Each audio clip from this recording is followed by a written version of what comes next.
नमस्कार, सप्ततारा न्यूजमध्ये आपले स्वागत आहे। आज शुक्रवार दिनांक 26 जुलै 2024। न्यूज बुलेटिनमध्ये जाणून घेऊया आजच्या ठळक घडामोडी। पाटण तालुक्यात पावसाचा हाहाकार, पूल गेला पाण्याखाली, वाहतूक ठप्प, प्रशासनाने केली पाहणी।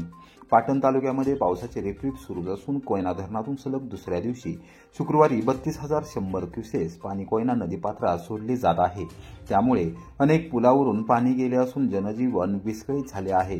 कोणत्याही प्रकारे वित्त व जीवितहानी होऊ नये यासाठी सर्व परिस्थितींवर पाटण तालुका प्रशासन लक्ष ठेवून आहे। खबरदारीचा उपाय म्हणून अनेक पूल वाहतुकीसाठी बंद ठेवले आहेत, अशी माहिती प्रांताधिकारी सुनील गाडे यांनी शुक्रवारी सायंकाळी 5 वाजता पत्रकारांशी बोलताना दिली। पाटण तालुक्यात गेले 10 ते 12 दिवसांपासून कोयना धरण परिसरात मुसळधार पाऊस पडत असल्याने कोयना धरणात पाण्याची आवक मोठ्या प्रमाणात वाढत आहे।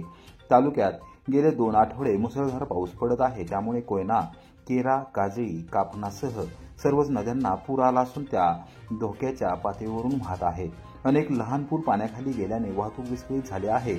अतिवृष्टीमुळे शिरळ येथील हनुमंत सूर्यवंशी, पेठ शिवापूर येथील जमीला युनुस शिखलकर यांच्या घरांच्या भिंती पडून मोठे आर्थिक नुकसान झाले आहे। पावसाचे प्रमाण पाहता जिल्हाधिकारी जितेंद्र डुडी यांच्या आदेशानुसार पाटण तालुक्यातील शाळा, विद्यालये व महाविद्यालयांना सुट्टी देण्यात आली आहे। तालुक्यातील सर्व परिस्थितीवर तालुका प्रशासन लक्ष ठेवून आहे। खबरदारीचा उपाय म्हणून अनेक पूल वाहतुकीसाठी बंद ठेवले आहे, अशी माहिती सुनील गाडे यांनी दिली। पाटण तालुक्यात गेले 10 ते 12 दिवसांपासून कोयना धरण परिसरात मुसळधार पाऊस पडत असल्याने पाण्याची आवक मोठ्या प्रमाणात वाढत आहे। कोयना धरणाची पाण्याची पातळी संतुलित ठेवण्यासाठी गुरुवारी सायंकाळी 5 वाजता कोयना धरणाचे 6 वक्र दरवाजे 1.5 फुटावर, त्यानंतर सायंकाळी 7 वाजता 4 फुटावर तर शुक्रवारी सकाळी 7 वाजता 5 फुटावर उचलल्याने कोयना नदीत एकूण विसर्ग 32,100 क्युसेस झाला आहे। मूळगाव पुलावरून पाणी जाण्याची शक्यता निर्माण झाली आहे, त्यामुळे नदीपात्रात कोणी प्रवेश करू नये, नागरिकांनी दक्षता घ्यावी असे आवाहनही पाटण प्रशासनाकडून करण्यात आले आहे। खबरदारीचा उपाय म्हणून या ठिकाणी पोलीस बंदोबस्त ठेवण्यात आला आहे। मोरणा विभागासह मोरणा गुरेघर धरण क्षेत्रात देखील जोरदार पर्जन्यवृष्टी होत असल्याने परिसरातील नदी, नाले दुथडी भरून वाहत असल्याचे चित्र मोरणा गुरेघर धरण क्षेत्राखाली गोकुळ तर्फ पाटणकडे जाणाऱ्या जुन्या पुलावर पावसाचे पाणी आल्यामुळे मोरगिरीकडून गोकुळ तर्फ पाटण, आंबेघर, काहीर या परिसरात जाणारी वाहतूक बंद झाली आहे। तहसीलदार आनंद गुरव व सार्वजनिक बांधकाम विभागाचे उपअभियंता सावंत यांच्या समवेत आपण स्वतः प्रत्यक्ष भेट देऊन पाहणी केली असल्याचे गाडे यांनी सांगितले। कामगार बांधवांच्या विविध समस्या प्राथमिकतेने सोडवण्यावर भर द्यावा, आमदार शशिकांत शिंदे।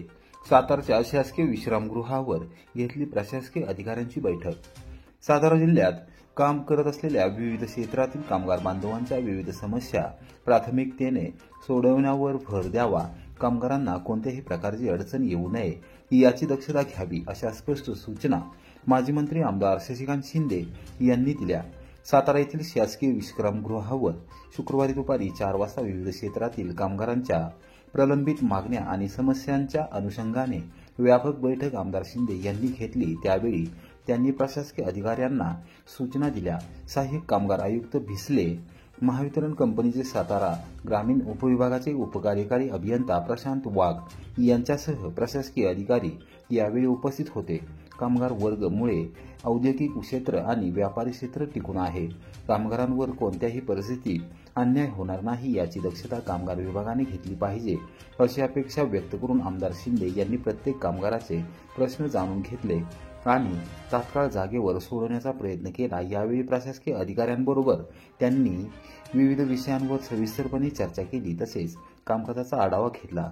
कामगार बांधवांच्या विविध समस्या प्राथमिकतेने सोडवण्यावर भर देण्याची सूचना अधिकारी वर्गाला केली आहे।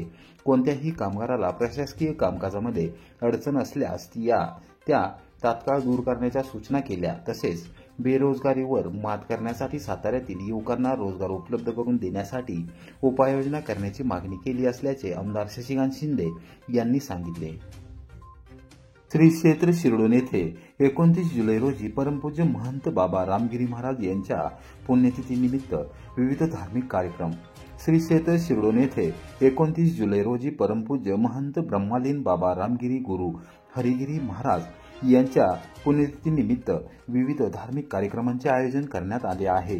या कार्यक्रमास उपस्थित राहण्याचे आवाहन ग्रामस्थ मंडळ शिरडोन व मुंबईकर ग्रामस्थांनी केले आहे। कोरेगाव शहरापासून अवघ्या 3 किलोमीटर अंतरावर असलेल्या श्री क्षेत्र शिरडोन येथे वसना नदीकाठी श्री कुंडो महाकाळ देवस्थान असून तेथे परमपूज्य महंत बाबा रामगिरी गुरु हरिगिरी महाराज यांचे पावन वास्तव्य होते। त्यांनी या परिसराचा आणि मंदिर परिसराचा जीर्णोद्धार केला आहे। त्यांची महंती मोठी असून असंख्य लोकांनी त्यांनी आधार दिला होता। त्यांच्या मार्गदर्शनाखाली ग्रामस्थांनी विविध क्षेत्रांमध्ये प्रगतीपथावर वाटचाल केलेली आहे। दरवर्षी श्री क्षेत्र शिरडोन येथे परमपूज्य महंत बाबा रामगिरी गुरु हरिगिरी महाराज यांच्या पुण्यतिथीनिमित्त उत्सव साजरा केला जातो। सोमवार दिनांक 29 जुलै रोजी पुण्यतिथी कार्यक्रम होणार असून तत्पूर्वी रविवार दिनांक 28 जुलै रोजी रात्री 9 वाजता जांबुद्रुक येथील भजनी मंडळाचे भजन व जागर होणार आहे। सोमवार दिनांक 29 जुलै रोजी सकाळी 9 वाजता शिरडोन गावातून मिरवणूक काढण्यात येणार आहे। 10 वाजता शिरडोन व जरेवाडी भजनी मंडळाचा भजनाचा कार्यक्रम होणार आहे। सकाळी 11:30 वाजता परमपूज्य महंत बाबा रामगिरी महाराज यांच्या समाधीस अभिषेक केला जाणार असून पुष्पवृष्टी केली जाणार आहे। त्यानंतर आरती होणार आहे। आरतीनंतर महाप्रसादाच्या कार्यक्रमाचे आयोजन करण्यात आले आहे। बाबा रामगिरी यांच्या पावन वास्तव्याने पुनीत झालेल्या शिरडोन येथील मंदिर परिसराचे सुशोभीकरण करण्यात आले असून दरवर्षी भाविकांच्या संख्येत वाढ होत आहे। किल्ले विशाळगडाच्या पायथ्याशी गजापूर मुसलमानवाडीत मशिदीची तोडफोड करणाऱ्या समाजकंटकांवर दरोड्याचे गुन्हे दाखल करावेत। कोरेगाव मुस्लिम समाजाची मागणी प्रशासनाला निवेदन सादर। हिंदू आणि मुस्लिम समाजामध्ये विनाकारण दुही निर्माण करून कोल्हापूर जिल्ह्यातील विशाळगड किल्ल्याच्या पायथ्याशी असलेल्या गजापूर मुसलमानवाडीत मस्जिदमध्ये घुसून तोडफोड करणाऱ्यांवर तात्काळ दरोड्याचे गुन्हे दाखल करावेत। समाजकंटकांवर तात्काळ कारवाई करावी अशी मागणी कोरेगावातील मुस्लिम समाज बांधवांच्या वतीने प्रशासनाकडे करण्यात आली आहे। शुक्रवारी दुपारी 4 वाजता मुस्लिम समाज बांधवांनी प्रांताधिकारी अभिजित नाईक यांची भेट घेऊन त्यांना निवेदन सादर केले। यावेळी गजापूर मुसलमानवाडीत मुस्लिम समाजाच्या पवित्र मस्जिदमध्ये तोडफोड करणाऱ्यांवर कारवाई करण्याची विनंती करण्यात आली आहे।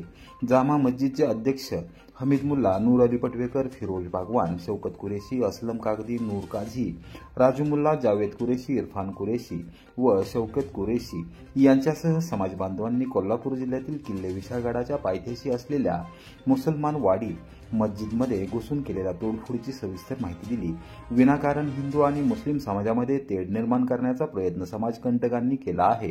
त्यांच्यावर दरोड्याचा गुन्हा दाखल करावा अशी मागणी यावेळी करण्यात आली। पुरोगामी महाराष्ट्र राज्यात जातीमध्ये तेढ निर्माण करून दंगल पेटवण्याचे कारस्थान रचले जात असून विनाकारण ऐतिहासिक संदर्भ असणाऱ्या घटना सुद्धा बदलण्याचे काम सुरू आहे। या संदर्भात प्रशासनाने तात्काळ दखल घेऊन कारवाई करावी अशी मागणी या निवेदनात करण्यात आली आहे।